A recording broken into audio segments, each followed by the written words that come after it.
आज CPIM पक्षर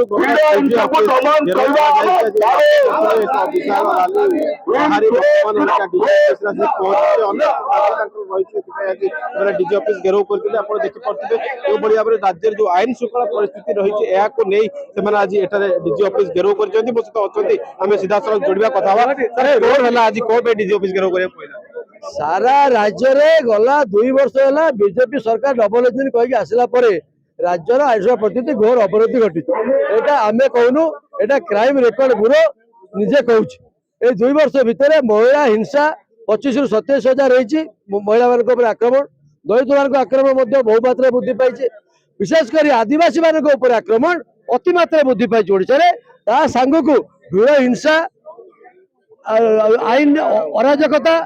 block सरकारी office मानक बीजेपी गुंडा मानक दादागिरी गुंडाराज ए सब कथा सब जगह चलती टांगी चौधरी ब्लॉक रे जो अरिंदम बीजेपी नेता जाकि वीडियो को महिला वीडियो को ठिया करके बेजित कर चामेल ओझा सरपंच वीडियो प्रश्न पचार पुलिस चामेल ओझा गिरफ्त कर चौधार जो टांगी ब्लॉक जो अव्यवहारी आमर अरिंदम गिरफ्त करने पुलिस जू ना निज दलर लोक घट घोड़ा हो निज दलर लोक घंट घोड़ा होत्यधिक भाव में आगुरी पुलिस नॉर्मली शासक दल को फेवर करे आम जानी आसु 60% न्याय शासक दल पाए 40% जस्टिस विरोध दल पाए आज ये सरकार जस्टिस विरोध दल पाखे जीरो तेणु ये गणतांत्रिक व्यवस्था रही पार ना आम सब कही रूलिंग पार्टी 60% निए कि अपोजिशन 40% पाए कि अपोजिशन को दौना अपोजिशन को भांगा अपोजिशन को किणवा एमपी किणवा एमएलए किणवा गणतंत्र हत्या करने सागर भीड़ हिंसा आप देखिले गोटे झील को गवेषणा कर झील को किभली भाव व्यस्त करागला आप देखिले बालियंतार किभली भाव में जन पुलिस अधिकारी आक्रोशन शिकार होकर लोक को मर्डर करागला जिभली भाव में बाली माफिया माने राज्य में उत्पात करुँच आप नयागढ़ गोटे बाली गाड़ी आगे गोटे पिला ठिया हाथ को काटिदेले कि सरकार चुप रोच तेणु आमर दाबी पुलिस डीजी पाखे हे पुलिस बंधु मैंने आपण मैंने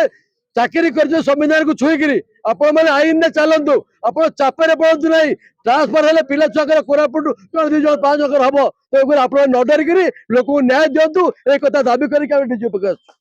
आज डीजी को मुख्यतः कौन कौन दाबी डीजी को दिया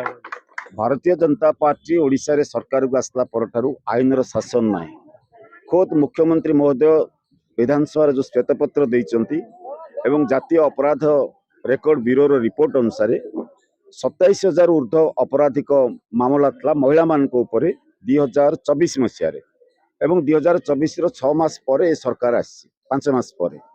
2025 तार रेकर्ड टपिला 37,000 ऊर्ध्व सिमती आपनकर टोटल अपराध यदि हिसाब करा जो स्टैटिस्टिक्स जा कहूँ 2,29,000 ऊर्ध्व अपराधिक मामला है हत्या गणदुष्कर्म राहाजानी भिड़ हिंसा छिनतेई ये समस्त कथा एवं कौन सी जगह देखा जाउची अपराध आ अपराधी को नियंत्रण करा जाई पारु नाही ओडिशा राज्य अपराधर एवं अपराधी चरा भूई होईची आपण देखिए बालेश्वर जनैका छात्री घटना आरंभ करी रायगड़ार गवेषिका छात्री पर्यंत गोटे पर गोटे घटना चलती जोटे महिला माने झील माने छात्री माने शिशु माने वरिष्ठ नागरिक माने कि सुरक्षित नुहंती 20 जन पाखापाखि प्रशासनिक ऑफिसर को आक्रमण आमे डीजी की भेटिया आसचु पुलिस व्यवस्था को श्रृंखलित करंतु भित्तिभूमि की आहरी मजबूत करंतु डीजी पाखु सीधा सड़क आम शुणा चाहूँ प्रकृत में एभली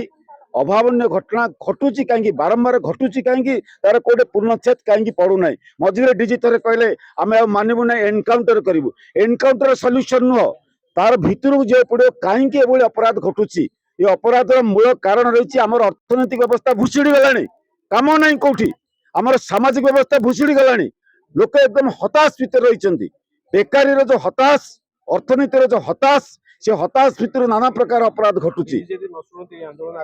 ये आंदोलन एक प्रमुख समस्या भाव सीपीआईएम चिन्हट करिछि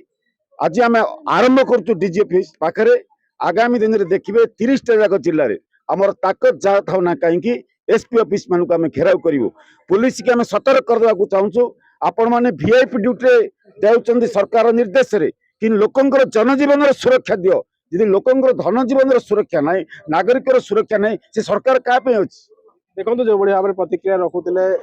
आज आसी से जो डीजी ऑफिस से घेराव कर शताधिक सीपीएम कर्मी मैंने अच्छा समस्त आसी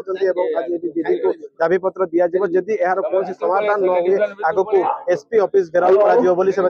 कर चेतावनी दि जाए। कटक जितेंद्र प्रसाद एमबी।